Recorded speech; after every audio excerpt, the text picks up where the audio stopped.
Recording in Arrow progress. there he is. I'm not just saying nice things about Arrow because he's on the line with us. Hey, Arrow. How are you doing Arrow, today? you got till 10 after, buddy. Good morning, Dale. How are you doing today? I'm doing quite well. What an incredible observation of where we've been, because you are talking about my era of life, the 1980s up to the 2020s. I mean, it's like looking at this book, I'm going, oh my God, why didn't I jot this stuff down? Well, I had a front row seat in the 1980s as a reporter. I got a job in Sacramento, California, at the newspaper there. I was hired the day after Reagan won the presidency in 1980. I kind of viewed that as an omen of sorts. I figured interesting things are going to happen. And so I wasn't wrong. But you're so right about that, because Phil Donahue was on his way out, and this new lady by the name of Oprah Winfrey was coming in. And I know that when I was in Lewistown, Montana, I'm going, oh my God, I'm glad I got married at the age of 18 because I'm going to take on the world. It seemed there was still hope. We were coming on, the 60s, we got through the 60s, the 70s were, it seemed like things were, I had a lot of hope in the 70s. So I come into the 80s as a journalist, and instantly started documenting things that were starting to go wrong. And just once, for instance, I got the job at the paper, and I was curious. All these public inebriates were around downtown. I didn't see them where I was from. So I did a story, and I found out there were 900 what were then called winos, which of course we would never use today, different era. I walked around, there's woods and all the rivers in Sacramento. A few of them slept out there. There were these flap house hotels they lived in. The word homeless never appeared in my story. Well, 1982, there was a recession. And yes, I started seeing these people. Oh my gosh! People from losing their jobs in industrial areas. And suddenly we started seeing homeless, and it went from there exponentially. One of the things that you cover in this, and kudos to you for keeping this in the conversation. War and poverty. Vietnam was coming home, and it was like, because it's true, it was so close to the Vietnam War, but nobody was talking about it in the early 1980s.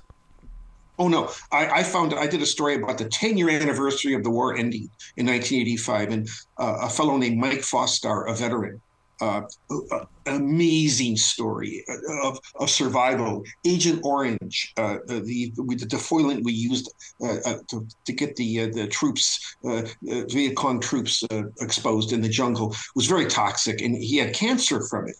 And so I spent a lot of time with Mike Fostar, and he just come back. He went back he was a medic for a nonprofit. He was going into the Khmer Rouge camps in Cambodia to help people. He was still living the Vietnam War in the 1980s. Well, flash forward, I found 36 years later, I spent several days with Mike and bring his story forward. And he and his children are still living with the effects of the Vietnam War today. So stories like that. I like going back to people I've interviewed and bringing their stories forward. The book's full of stories like that. God, it's almost like you're a historian and a psychologist at the same time. I mean, because you are born to listen. I'm a shrink who practices without a license. But that's my job description, is to listen. And I talk to people on the left, right, middle. Yep. I go out very humbly. I'm always impressed when people allow me to tell their stories. I consider it a great honor. And I try to do justice to everybody of all political stripes in my work. So how do you, I live by a mantra, share your story or someone will write it for you. It seems like you're the writer in this story. Do you say, hey, I can show you how to do this, or just let me have it because I'll put it in the right words? Well, no. I really channel people. One technology that I'm really grateful for is recording equipment and automatic transcription. I get the quotes right, and I do readbacks. I don't want to have errors. I want people to be represented. I did a story once about some right wingers. They were surprised that I was there to even listen. And then I fact checked with them to make sure I had the story right. Even though we didn't agree politically on many things, we did agree politically on other things. And so I caught flack from the left on that one. You shouldn't put them in your book. This crazy. We have to talk to each other. And that's what I hope American Doom Loop, the book, does, is get people thinking about talking to each other and looking at some of these problems collectively. Yeah, but Dale, let me ask you this question. With all that sound, because you and I collect sound, I mean, I still have every bit of the sound that I could get when it comes to the Iran-Contra affair. And it's like, what am I going to do with this? And so are you asking the same questions? Oh my gosh, sound. I'm not a radio guy like you, an audio guy like you. I wasn't, at least. But I recorded some of my people I talked to back in the 80s. For instance, Gina, this woman was raped brutally by a serial rapist at gunpoint at 3 a.m. I did a little story, tiny story, warning people a serial rapist is on the loose. 2 days later, I get a phone call from Gina. I want you to do a bigger story, Dale. And so we met, and I was awed by her willingness. I asked her, "Are you sure you want to be telling the story?" She says, "People need to know what rape is like." She was Me Too in 1981 before there was Me Too. Wow. I went back to Gina. I did her story. I spent 2 months with her documenting what was happening to her. My editors killed the story when I turned it in. All men. They said, "We're not writing a story about rape." So I went back to Gina and I said, "I failed you, Gina." She said, "You didn't fail me," but I did. I felt like I failed her. Well, 41 years later, I spent a whole day with Gina, and her story is in the book. I bring her story forward. It's one of the happier stories. She went through a lot of dark valley, but became a therapist, and now she is counseling people, survivors of sexual violence. Wow. So somebody like her to go back. What an honor she's one of my heroes. I still think that Gina doesn't believe me when I tell her that. But the reason I tell that story is I recorded her in 1981. I have audio of her telling me her story. So to have that audio from 41 years ago, to hear me and her interacting, personally, it was monumental for me to hear how we both handled it. I was 24 and she was 21. We were just kids, One of the things that you really, this hit me in the heart pretty hard, Dale. In dreams, there's responsibilities. My God, that's a game changer for me. Because I thought in dreams I'm escaping. No, you're allowing me to believe there are responsibilities. Right. That's Delmore Schwartz. It's a line from a Delmore Schwartz poem. And it described exactly my role in the 1980s. I dreamed about becoming a writer and writing books and going beyond newspapers. But I'm documenting these damaged people. Mm-hmm. And I felt, even at 24, it made me old very fast. Like towards Gina, I felt grave responsibility to tell her story right. And I did something with her that I almost never do. When I finished the book this time, I sent it to her and I said, "Gina, I want to make sure I'm getting your story right. And anything you want in there, just tell me." The only comment she had after reading the book was, "I want people to know that you can get through this. And you can do better and get, you never get over anything, but you can cope with it." Well, I gave Gina the last words in the book because to me that was, it's a story of survival and hope. Again, just honored to be able to have told her story finally after all these years. See, that's what I like about modern day journalism crossing over into books as well as podcasts, is that the majority of us were always shut down. No, we don't need it. No, you're doing it wrong. I want to pull you back. I want to do this. I want to do this. And then when we finally get this platform, the real stories are coming out. But is it too late? I hope it's not too late. There's an old journalist, Frank McCullough, a very famous journalist. His cover story in Life magazine in part became the movie Apocalypse Now, about a renegade colonel. He said, "Dale, it's not that journalists are cynics. We're hopeless idealists."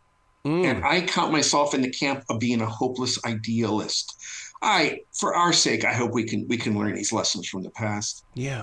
I gotta believe that. In a weird way, and it's only because this is what I picked up on the vibe of the book. I think that in a weird way, this is a coming of the age kind of a story or book because we grew over the past 40 years. Oh, there's many things that have improved. When back in the 80s, gay marriage, it was never going to happen. Right. And that's accepted now.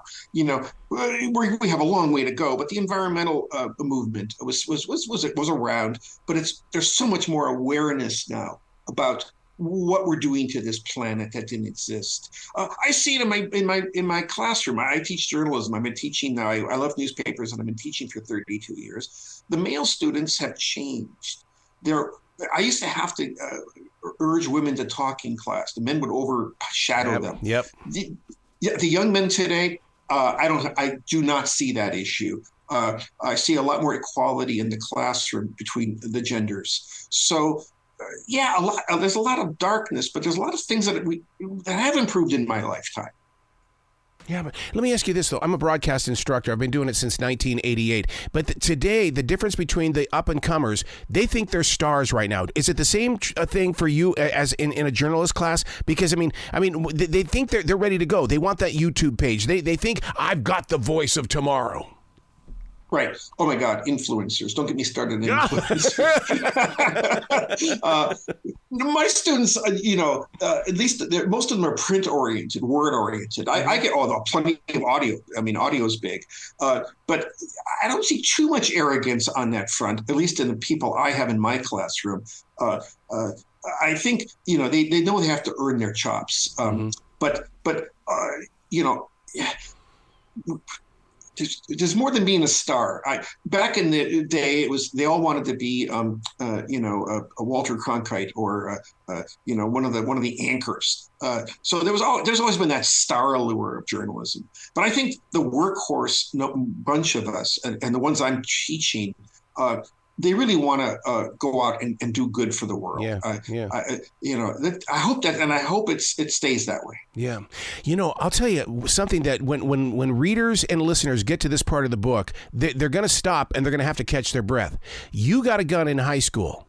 Today, 2024, parents are going to jail because they got their child a gun.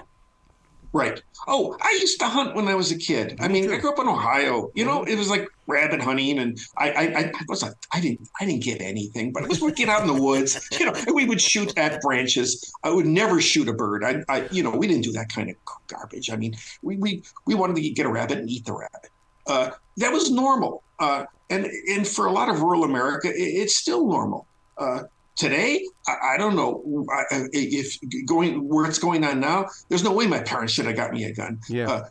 Even though I wasn't doing anything nefarious. It just that's a big change. Yeah. I raised pigeons when I was a kid, and when those little snots in the neighborhood would come over there with their BB guns, what I would do instead of beating the crap out of them, we'd go sit in the pigeon coop, and I would say, watch them, study them, and they quit shooting the pigeons.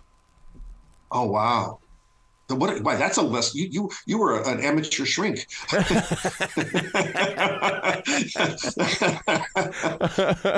So when you release a book like this, let's go that level of being a shrink and releasing things, because we know as writers we are releasing unto the world. So what have you released now that you've been holding on to for a very long time?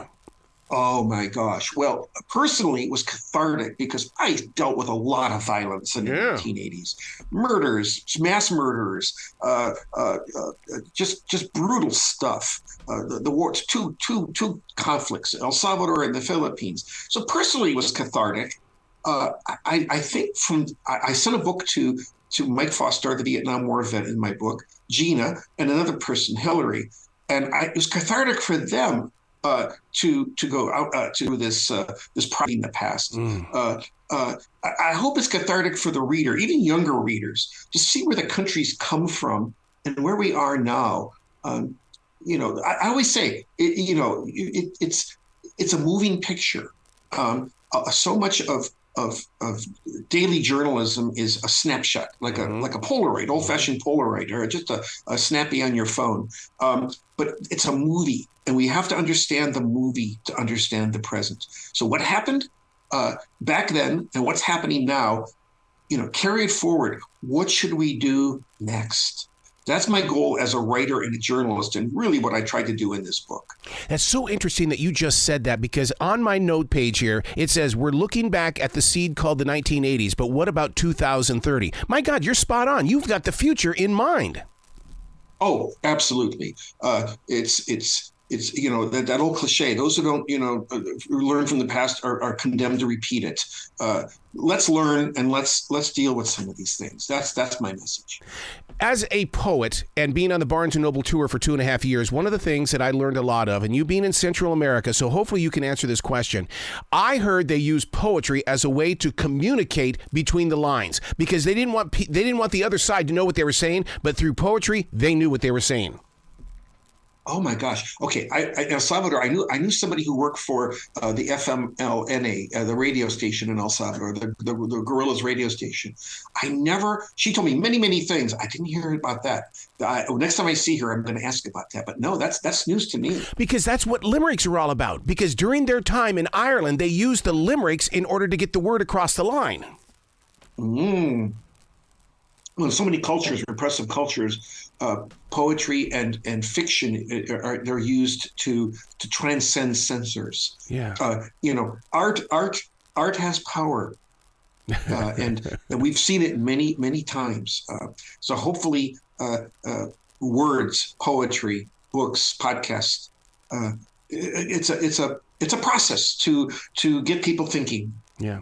Speaking of power, how about that damn Tom Price when he says we've always been an aggressive nation? And it's like, oh my God. Okay. We should tell. Tom Price fought next to my father in World War II. This man went through the meat grinder of the Pacific, Okinawa. Huge casualty rates in their company, and he says, Dale, we love war. If we didn't love war, we'd never be at war. I mean, this man was like more of a peacenik than I am, and he's a World War II veteran. Tom, oh, bless him. I love that man. Wow. Where can people go to find out more about you, Dale? Because I want them to fall in love with your writing and I want them to study your old journalism as well, because you're bringing the past to the future when it comes to journalism as well as storytelling. Well, just Google me. I've got over a dozen books out there. This was the most recent in a chain. The first one, Journey to Nowhere, was you don't want to say something's the first, but I'll tell you, it was the first book on the modern homeless. I did a lot of, research into that. It came out in 1985. That's the one that inspired Bruce Springsteen to write the song Youngstown. So it didn't sell very much in 1985. But Bruce's song Youngstown at least got out there. He played that on tour for a few years, and it's a very powerful song about the working class in America.